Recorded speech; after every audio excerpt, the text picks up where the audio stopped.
Continuamos entonces con el quinto capítulo de Aires de Aedo, y como toda localidad bonaerense, estuvo atravesada por el trazado del ferrocarril. Y por supuesto, Aedo no estuvo exenta. Es importante entender la función económica que tenía el ferrocarril a nivel de todo el territorio nacional para el modelo agroexportador. Era abaratar los costos de flete, acercar obviamente y concentrar la materia prima para la exportación en la provincia y en el puerto de Buenos Aires y evitar los arreos del ganado para que no se endurezca la carne de la hacienda gorda que llegaba al puerto de Buenos Aires. Podemos mencionar que el diseño de la red ferroviaria era en forma de abanico o de embudo, en forma gráfica, porque todas las líneas de los ferrocarriles del territorio nacional convergían al puerto de Buenos Aires, pero ninguna de ellas se conectaba entre sí.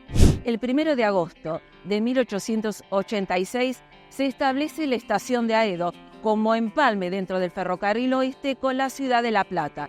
Recordemos que la ciudad de La Plata hacía pocos años que había sido fundada y era un elemento de conectividad estratégica que se producía en el sistema de transporte en ese momento. Esta estación lleva el nombre de Mariano Francisco Aedo. Mariano Francisco Aedo era senador en ese momento de la provincia de Buenos Aires, también obviamente integrante de la comisión directiva de Ferrocarril Oeste y también era integrante del Banco Provincia de Buenos Aires. Estamos acá en Aedo, en el pasaje La Porteña. En 1886 se había fundado la estación o se había creado este empalme de la estación de Aedo y La Plata. Esta calle empedrada se considera como el espacio dentro de la localidad de Aedo urbanístico de patrimonio cultural. En este espacio cultural está situado las dos administraciones actuales o las oficinas administrativas, la vieja casa del jefe de estación de Aedo y obviamente es el reconocimiento de un patrimonio cultural. La localidad de Aedo está atravesada por la línea ferroviaria. Por un lado tenemos el ferrocarril popularmente conocido como el ferrocarril Sarmiento, antiguamente ferrocarril del Oeste, donde va desde la estación 11 hasta Moreno, en el cual en la estación Merlo se hace un empalme a la localidad de Lobos. Por otro lado, también tenemos la línea del Oeste que va desde 11 a la larga distancia, diríamos, a Peguajó, Bragado, por diferentes localidades intermedias. Y por último, el tercer ramal que tiene la localidad de Aedo tiene que ver con la línea Roca, que va desde Aedo hasta la zona sur Temperley.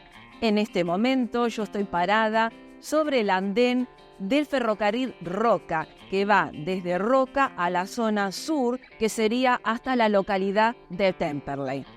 ¿Sabías vos que los ferrocarriles dentro del territorio argentino, sobre todo los que estaban en la Pampa Húmeda, Buenos Aires, no siempre fueron extranjeros?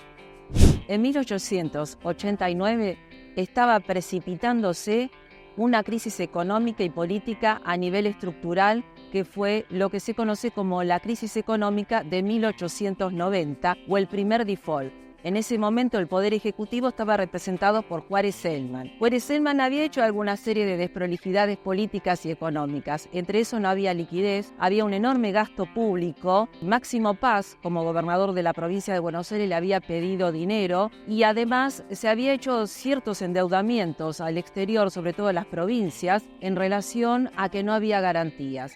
Por otro lado, se había aumentado la deuda externa y además de todo esto, de alguna manera agudizar esta crisis económica o primer default, se produjo en 1890 la crisis económica a nivel estructural, pero que ya años previos, dentro de la presidencia de Juárez Celman, se había sancionado una ley, la Ley de Bancos Garantidos. Esta ley disparó aún más la emisión descontrolada de papel moneda en todo el territorio nacional, provocando muchísima inflación.